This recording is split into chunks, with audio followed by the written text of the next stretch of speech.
cada 2 años.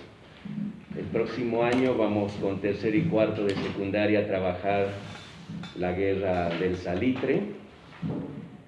Su nombre, digamos, real, concreto es ese, porque la guerra surge a partir de la necesidad de apropiarse de territorios donde hay bastante salitre, que en ese momento tenía y sigue utilizándose, pero en esa época era muy importante, ¿no?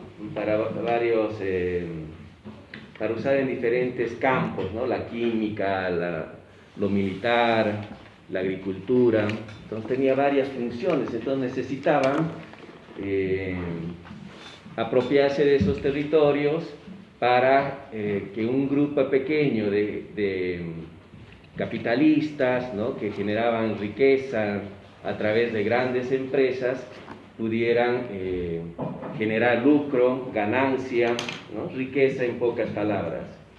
Es un tema interesante porque normalmente, para mí, hablar de las Rabonas es hablar sobre el rol de las mujeres en el siglo XIX.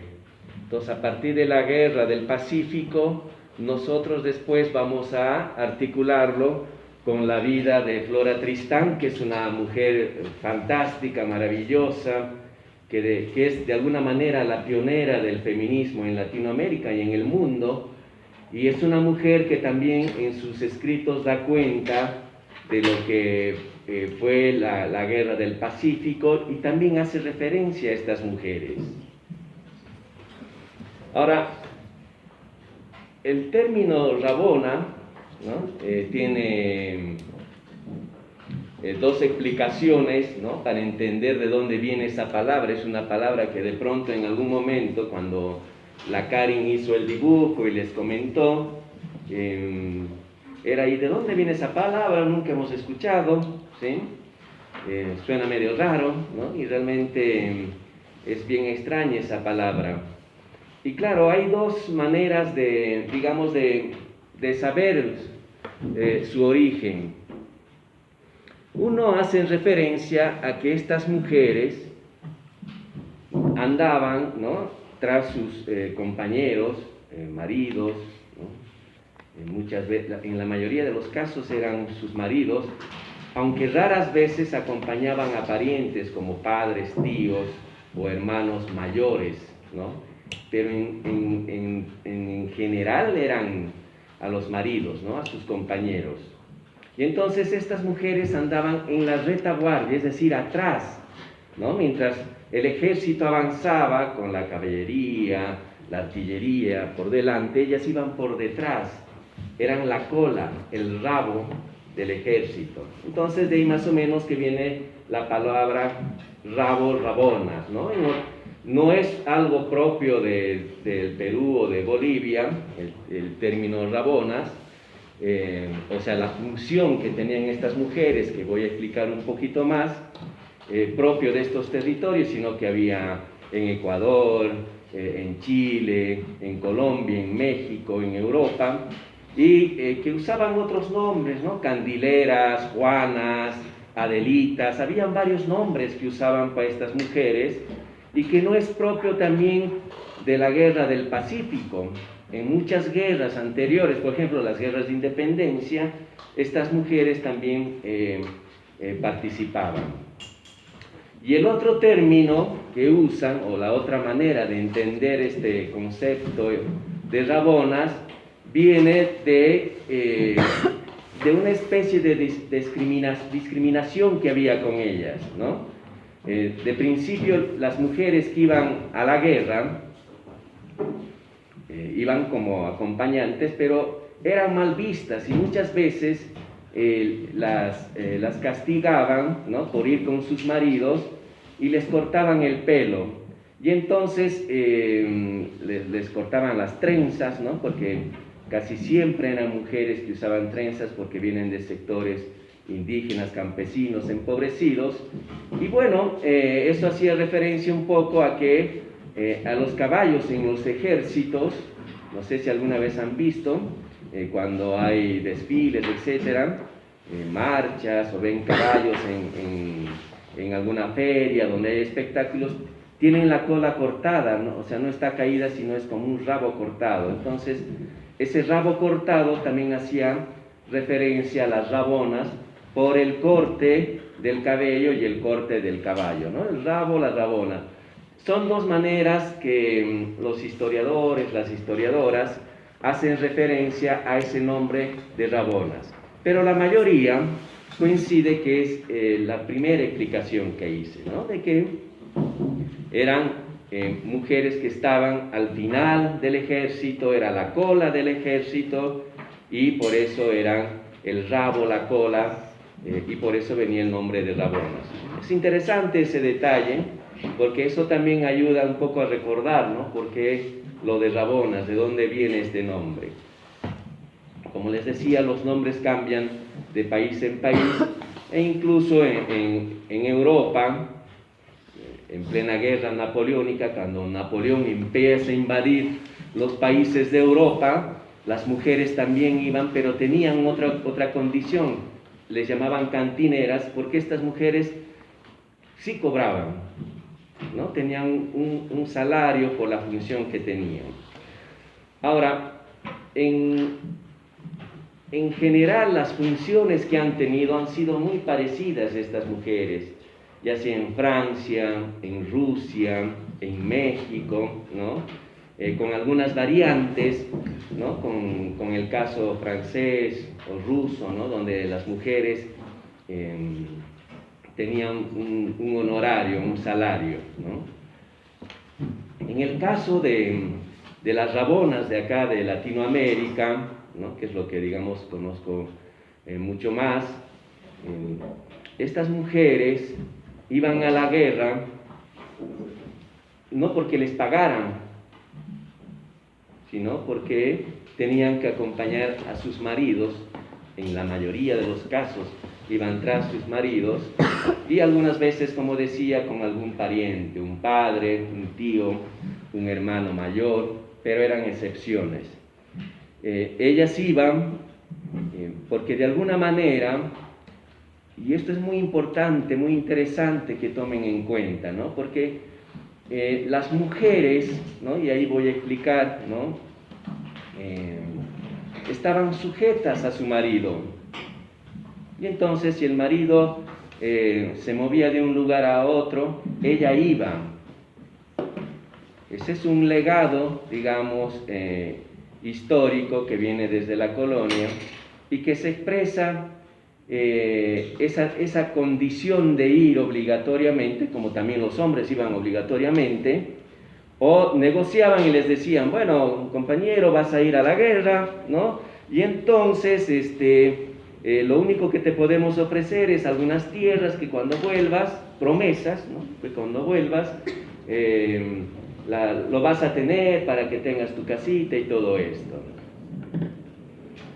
En algunos casos, en esa época, en el territorio latinoamericano, habían afrodescendientes.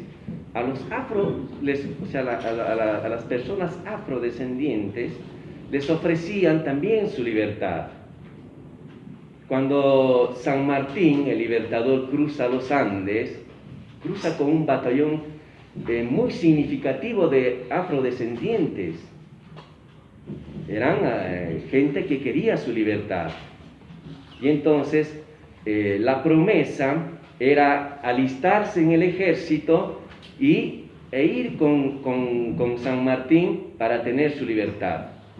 Una vez que habían cumplido la misión, por decir, liberar Chile o liberar el Perú, estas personas llevaban siempre una carta que los liberaba, es decir, eran hombres libres y mujeres libres, porque también acompañaban sus mujeres.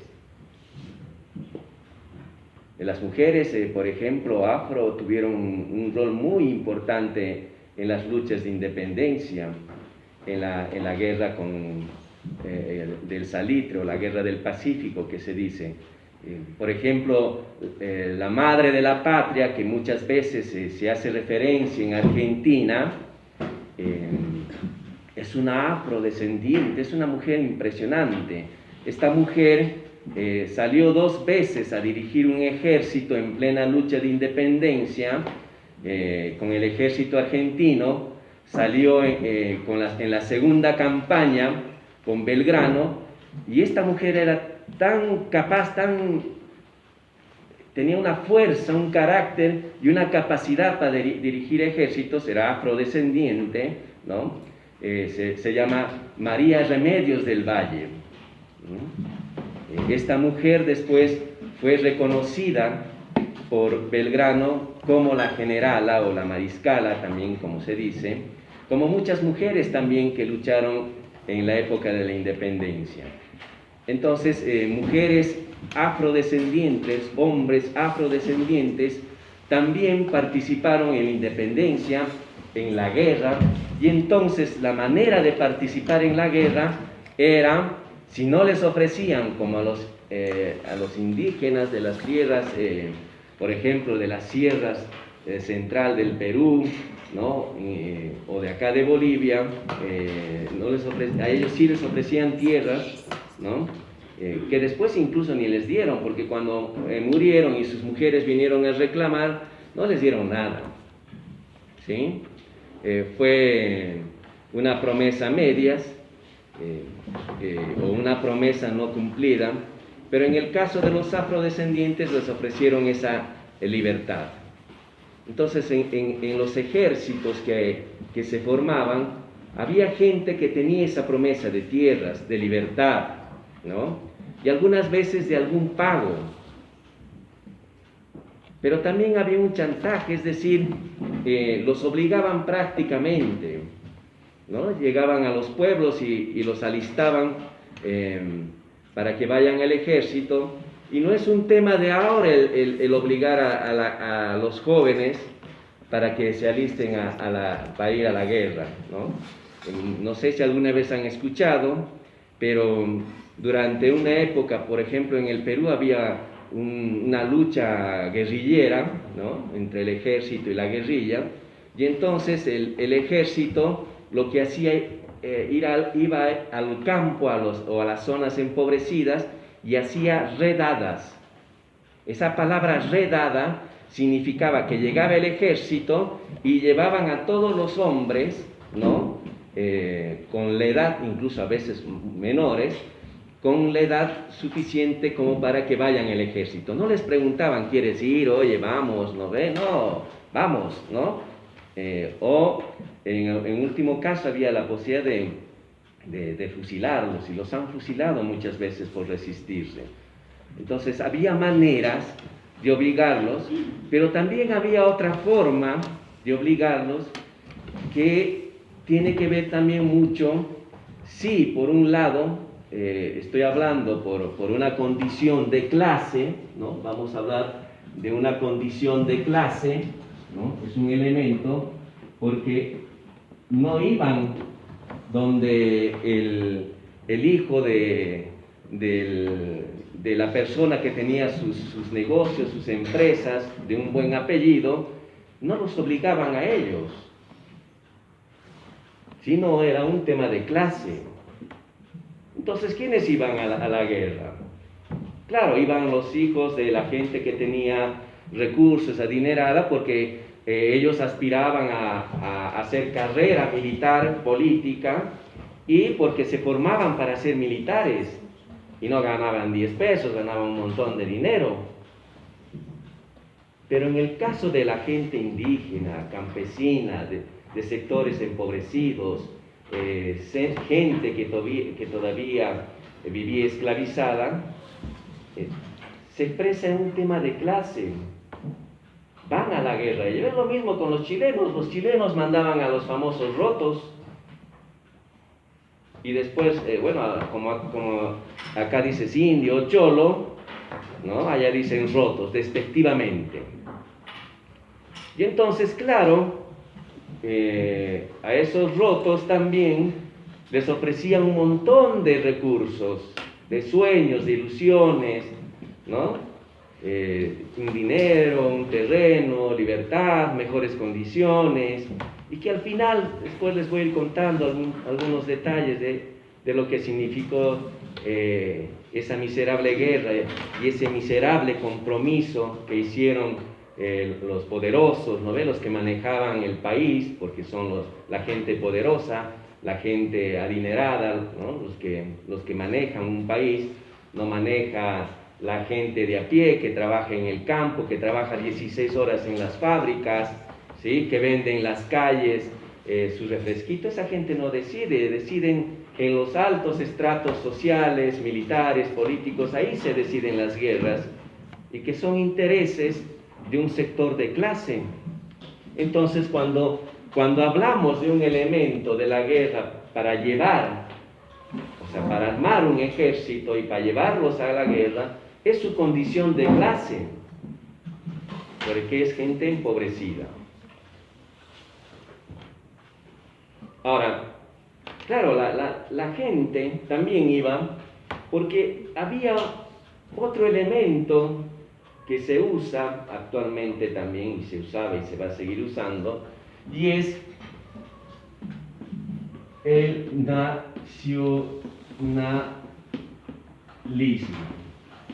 ¿no?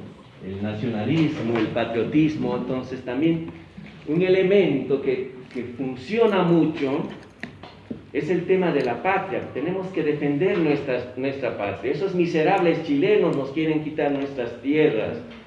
Son una manga de sinvergüenzas, abusivos, delincuentes, todo lo que quieran lo van a decir. Porque lo que van a construir en nosotros, y en ese momento construían en estos sectores, es esta idea de nacionalismo, de patria. Y eso es cuestionable. Hay anécdotas, por ejemplo,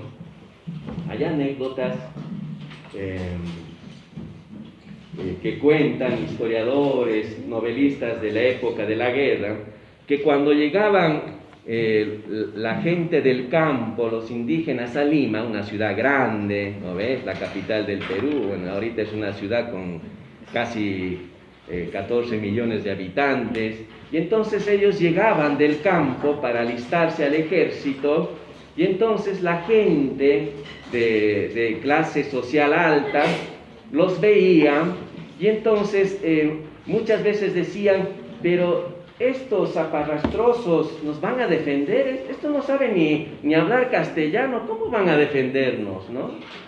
Y los trataban mal, los insultaban a veces en la calle, ¿no? Había una oposición para que esta gente de esa clase social, bueno, que vaya a morir, pero que no tome decisiones, o a veces cuestionaban esa formación, porque bueno, en esa época el tema de la educación no estaba muy marcada, es decir, solamente o muy presente, digo, en toda la sociedad, sino en algunos estratos sociales, que seguramente la Cari les ha contado, que gente empobrecida, las mujeres sobre todo, no tenían acceso a la educación, y entonces es terrible cómo llegas a una ciudad y entonces te empiezan a insultar, a tratar mal, ¿no? Cholo ojotero, ojotas de las osotas, ojotas, ¿no ves? De las abarcas. Es decir, cuando uno ve esos relatos, a uno le da bronca, le da indignación, porque es esta gente la que va a ir a morir. No va a ir el hijito del empresario, del terrateniente, ¿no ven? A lo mucho va a ir porque es un militar de alto rango y porque hace carrera militar, ¿sí? Y porque gana un montón de dinero en el ejército. Entonces, esta idea de la patria funciona, porque la idea del patriotismo, del nacionalismo, que viva patria Bolivia, ¿no? Viva nuestra patria Bolivia, viva el Perú, carajo, y estas frases tan comunes que escuchamos, y los chilenos también tienen sus vivas, Chile, viva Chile toda la vida. Entonces, son formas de crearnos ese patriotismo que es muy cuestionado, porque al final, ¿la patria de quién? ¿No? Y en nombre de esa patria, bueno, vas a morir por algo que no lo has creado vos. El campesino, el indígena, el hombre de a pie de las ciudades, no eligió ir a la guerra, no dijo vamos a pelearnos con esos miserables chilenos, ni los chilenos dijeron vamos donde esos peruanos o bolitas a pelearnos, no lo dijeron. Los mandaron y crearon odio. Y eso se construye, el odio se construye desde las escuelas, desde la familia. Son los espacios donde se construyen esos odios. Pero esa gente que fue a la guerra tenía algo en común. Tanto el chileno, el boliviano y el peruano tenían algo en común. Que eran personas empobrecidas, explotadas, oprimidas, pobres, que vivían del día a día como obreros, como campesinos, esclavizados en las haciendas. Esa condición era lo mismo y sigue siendo lo mismo, porque no son enemigos. Los enemigos te construyen esto, el nacionalismo, la patria. Y otro elemento, ¿sí? Y ahí es donde voy a volver al tema de las rabonas, es el tema del patriarcado.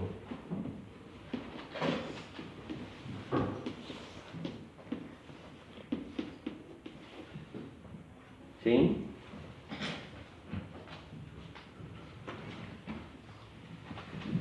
Estos tres elementos se van uniendo, se van atando para generar esa posibilidad de que hombres y mujeres empobrecidos vayan a la guerra.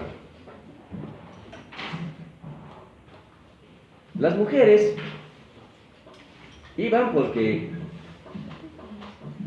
vivimos en un sistema patriarcal, es decir, donde el peso hegemónico, ¿no?, la autoridad, por llamar así, sigue existiendo en el hombre. La palabra patriarcado viene de una palabra romana, ¿no? Los romanos desarrollaron el derecho romano, que sigue existiendo en la actualidad en las leyes que tenemos en muchos países, y dentro del derecho romano el padre, o sea el pater, ¿no?, es el dueño de mujeres y de hijos, de su mujer y de sus hijos. Por eso el patriarcado viene de eso, del pater. Por eso patrón, cuando dices patrón, viene de padre. Es el patrón de la fábrica, viene de padre. El patrimonio, o sea, lo que tienes como propiedad, también viene de pater, ¿no? Son derivaciones. Patricio, el que gobernaba en la época de los esclavos, viene también de pater, es decir, se va derivando de esa palabra padre, ¿sí?, estos otros conceptos. Y entonces, al vivir en una sociedad patriarcal, las mujeres lo que van a hacer es reproducir lo que hacen en su hogar en el campo de batalla. Miren esta locura. La mujer que vive oprimida por el sistema, por un sistema patriarcal, el patriarcado viene de hace miles de años, cuando aparece el Estado con los esclavistas, en la época feudal y ahora en el capitalismo, que hace más fuerte el sistema patriarcal. Y es la dominación, ¿no?, desde el sistema, desde la familia a las mujeres. Es lo que decimos, ese machismo. Las mujeres a la cocina, las mujeres lavan, ¿sí?, las mujeres no estudian. Y entonces ese rol de mujer, ¿no?, que en esta sociedad tiene que ir a la calle a vender cosas, ¿no?, va a la fábrica, tiene que volver a la casa a cocinar, a lavar los trapos de sus hijos y del marido.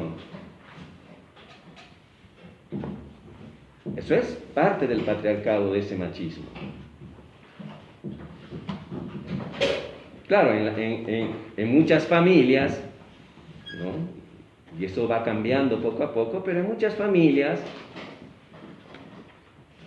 son las mujercitas las que tienen que lavar los platos, los trastos, porque los hombrecitos no hacen eso. Esa es una forma de opresión. Y entonces cuando la mujer va a la fábrica, va a trabajar a la calle a vender, vuelve a la casa y trabaja en la casa, planchando, lavando. Y ese trabajo ni siquiera es remunerado, porque con ese trabajo está garantizando que su marido, que es un obrero, vaya a la fábrica. Entonces, el que el marido, el hombre de la casa, el macho, vaya al trabajo, esté garantizado por el trabajo de la mujer, no está pagado porque va. El empresario está feliz, el patrón, porque el hombre viene todos los días bien alimentado para trabajar. Y esa es una lucha que tienen las mujeres. Por eso existen grupos feministas en el mundo, que salen por la reivindicación de derechos democráticos, ¿no? Y pelean por estas formas de opresión, por igualdad de sueldo. Las mujeres ganan siempre la mitad, ¿sí? Les dan trabajos como para mujeres, entre comillas. Entonces, esta forma de patriarcado que tenemos acá, ¿sí?, como idea, se reproduce ya no en la casa, sino en el campo de batalla. Porque la mujer, ¿sí?, más allá de los sentimientos y todo que puede haber, tiene que ir detrás del marido. Y entonces, lo que hacía en la casa, lavar, fregar, limpiar, cocinar, lo va a hacer en el campo de batalla.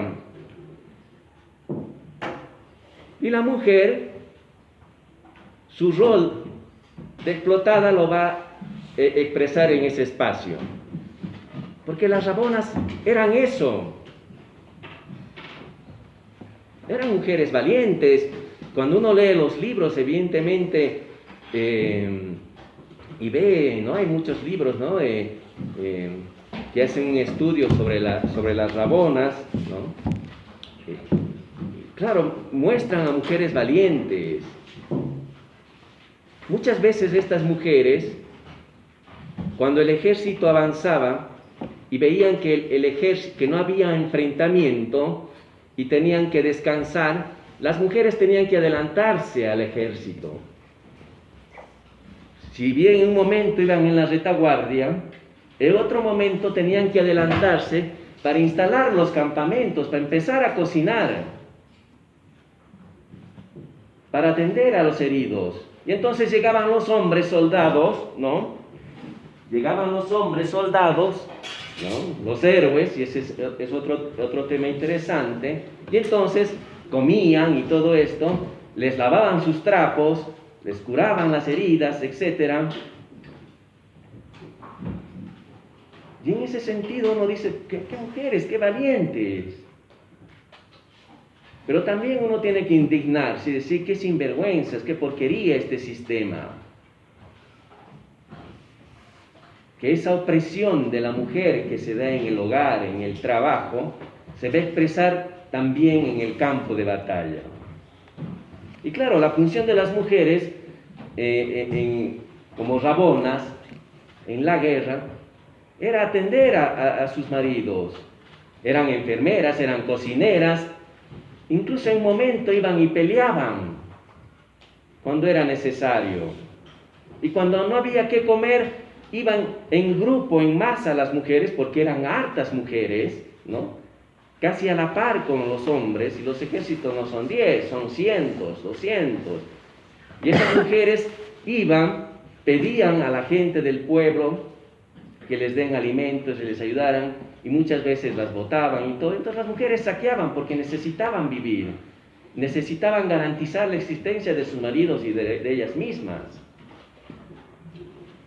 Eran mujeres que en su espalda cargaban ollas, todos los platos, todo lo que se necesita, ramitas tenían que cargar para prender el fuego. Es decir, tenían un bulto gigante en la espalda, que desde ese bulto significaba o era una expresión de opresión, porque cargar ese peso, cargar el peso de la muerte y todo lo que significaba la guerra era una locura. Es más, iban con sus guaguas muchas veces y cargaban a sus guaguas y hasta sus mascotas algunas veces. En las pinturas de la época, hay un pintor de esa época muy famoso que se llama Pancho Fierro, es un pintor costumbrista peruano, muestra imágenes donde, como la que hizo la Cari, hay otras más en plena guerra, y ves también que están ahí en pleno campo de batalla niños, sus perritos. Es decir, es un pintor, un artista que recuperó esa realidad, la realidad de ese momento, que estaba en su imagen y lo plasmó en pinturas. Y entonces las mujeres cargaban con todo.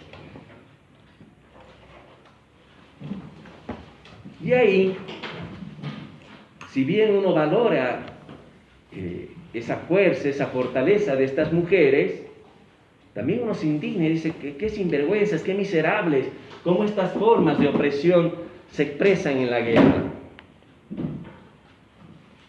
Y con el tema de la guerra hay elementos mucho más profundos.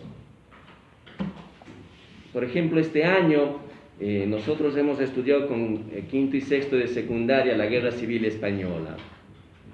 Y dentro y un tema de esto, siempre trabajamos el tema de la mujer en las clases de ciencias sociales, siempre abordamos. Y un elemento era que en la época del franquismo, es decir, Franco es el que vence, es un tirano, un dictador, ¿no ve? Es un fascista, vence, ¿no?, al pueblo alzado en armas, y entonces lo que hace este gobierno de Franco con las mujeres es terrible. Entonces hemos ido estudiando con los chicos y chicas temas de violencia, ¿no?, sobre las mujeres, contra la población LGTBI, es decir, habían homosexuales, lesbianas, en ese momento que también por el régimen eran condenados y condenadas por su opción sexual. Entonces, estas cosas no se visibilizan fácilmente. Yo leía en algún momento un libro es una historiadora peruana,